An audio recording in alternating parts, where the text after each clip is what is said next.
Hi, my name is Tom and we are at level 25 in mastering Einstein's Special Relativity. This is the B section for daredevils. If you're new, we will recap some of the stuff from previous levels to bring it all together. We will revisit the trouble with light and also show you the actual equations of special relativity and know how to read them with confidence. Here we go. Let's see. The trouble with light. It all started when James Clerk Maxwell married electricity and magnetism, and he formulated 4 equations describing electromagnetism. And from those equations we discovered the electromagnetic wave, which is traveling at a very specific speed. And then we found out that light is just one of the many different electromagnetic waves you can have at a very specific range of frequencies. And our eyes are sensitive to that range, and that's why we call it light, but it's an electromagnetic wave. And the equations tell us that this wave is traveling at a very specific constant speed. That's great, but we can't have a velocity, a speed, inside a physical law, because velocity is relative. When you are next to the highway and you see cars passing by, you see them at a different speed than when you are in a car on the highway, because it's relative to you.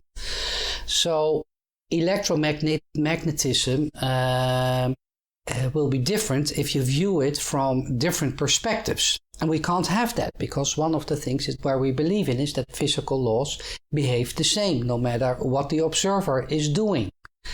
And that's where the trouble with light comes in. And I have a few animations to explain to you what the trouble is. Before we go to light, we start with a normal physical experiment, everyday life, which we can follow. Our intuition can follow this perfectly. 2 trains, one with a cannon, and the train with the cannon will move at 10 meters per second to the right. It's relative to the ground. So I introduce my special notation, the velocity of something, comma, from some perspective, the cannon to the ground. The ball shooting out of the cannon will move at 20 meters per second from the perspective of the cannon. And the train, the observer train, will move at minus 30 meters per second from the perspective of the ground. And now you know how to read these equations. And let's see what the animation gives us. There it is. And the question now is, how fast did the cannonball move relative to the ground, and how fast did it move relative to the observer train? You can do this. And the answer is really simple. The ball will move 30 meters per second relative to the ground. It got 10 from the train, another 20 relative to the cannon or the train itself, and that's why it's 30. And the observer will be 60 meters per second because it was moving towards the ball. So the observer train says, I'm seeing a ball moving at 60 meters per second towards me. The train doesn't know it's moving. It only sees a ball coming at it. The right train. The left train also says, I'm not moving, everyone else is moving. And I see a cannonball shooting out, going away from me at 20 meters per second. And the ground says, I will see that ball flying at 30 meters per second. So this is all good, right? Intuitive. Galilean relativity, this is. But what if we substitute the cannon with a flashlight, and the cannonball will be a flash of light? Again, the flashlight will move at 10 meters per second, the train at minus 30, and well, light travels at a very big speed. Here it is. And if you do the animation, it's not the same as with the cannonball. In fact, this animation is wrong. I can't even do the animation because we observing the computer screen are also an observer. We could say we are the ground, and therefore we see the flashlight moving at the speed of light relative to us. But here's the thing. the flashlight will say, I see the flash of light moving out of me, also with that same speed. And the observer train will say, I see it also coming at me at the same speed. This is really weird. I mean, apparently we can't add the velocity of the flashlight or the velocity of the observer train to the speed of light. And this is the trouble with light. And that ignited the search to special relativity.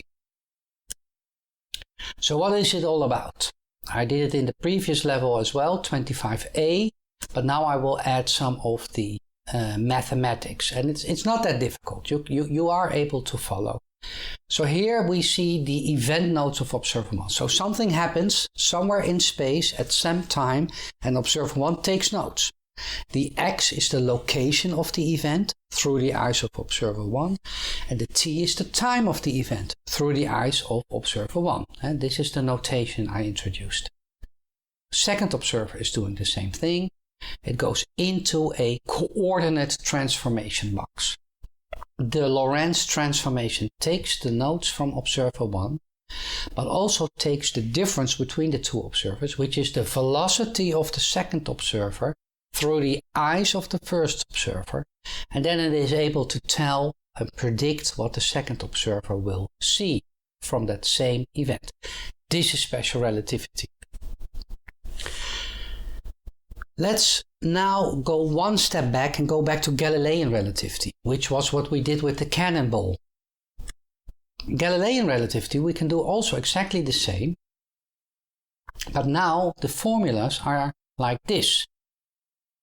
And if I read out loud the first formula, it says the x, the location of event E through the eyes of observer 2, equals the location of event E through the eyes of observer 1 minus the velocity of observer 2 through the eyes of observer 1 multiplied by the time of the event through the eyes of observer 1. You see, it's a story. This notation gives you, it's really helpful. It helped me a lot, and that's why I'm using it now all the time. It tells a story. And time, well, time is the same for both observers. And this is Galilean relativity. And we did exercises with these equations in previous levels, and I encourage you to do so. You can go back to levels 5, 13 and 18 to see what we did there to warm up, because Galilean relativity was replaced with special relativity. And this is also a recap, but you know, I want to put it all in one video. Again, same stuff goes in, and this is the equation for the special relativity. The x-coordinate of an event through the eyes of observer 2 equals a constant, gamma, which is specific to the second and the first observer, multiplied by, between brackets, the x-coordinate through the eyes of observer 1 minus vt through the eyes of observer 1. And here it comes. T is not the same for both observers. We found out that the time of an event through the eyes of observer 2 is again gamma multiplied by the time of the event through the eyes of observer 1 minus vt over c squared through the eyes of observer 1. And gamma is this, right? And the speed of light is this big number. What you can do now is, let's put in a velocity that is just normal for our everyday life. Let's say 100 kilometers an hour or 80 miles per hour. If you do that, you will see that gamma is pretty close to 1. And you will also see that the last term in the second equation, Vx over c squared, tends to go to 0. And what we get back then is exactly Galilean relativity. So special relativity goes back down to Galilean relativity for normal everyday speeds. And that's why Galilean relativity was believed to be true through centuries, because all we had was everyday experiments. We didn't have stuff moving close to the speed of light. So the Lorentz transformation is at the heart of special relativity. Hendrik Antoon Lorentz. He is a Dutch guy. I am Dutch, and he is our first Nobel Prize winner. So, of course, I'm proud. This is how Einstein wrote it down, special relativity, in 1905. And this is the syntax or the format that I introduced at level 19. These ones are the same I just shown you. I reverse T and X, but it's the same two equations. Einstein also does this for the X and the Z direction, which are directions perpendicular to the line of motion, the path of motion. There's nothing funky going on, he found out. So everything is like normal in those directions. I just ignored them. And gamma is here in my modern day, it's not, it's my personal notation with C. So this is it. Lorentz at the heart of special relativity. Of course, I wanted to derive the Lorentz transformation. And we did. In level 19, we did I think we derived time dilation, but it was like a sneak preview. And in those levels, we also took you through time and explained the history, etc. In level 23C, we derived the Lorentz transformation following along the lines of Ignatowski. He was able to do it without assuming that the speed of light is the same for all observers. I was very much interested in that because I still find it, my intuition cannot believe that the speed of light is the same for everyone. And my intuition just breaks down. So I was really keen on learning how Ignatowski did it without assuming it. And then you see the constant speed, you see a constant speed limit in the universe emerging from the math. And that was for me really powerful. The next level, after this one, I will follow along the lines of Albert Einstein, the way he did it in 1905, not in 1916. That's the one you see most online. I will do the one in 1905. That will be a big one. It will be a difficult, tedious one. It will take more than an hour, I guess. But if you really want to do open heart surgery in special relativity, you need to watch that level. Here are all the other levels, because I'm at the end of this level. This was a short level, just combining some stuff we already knew.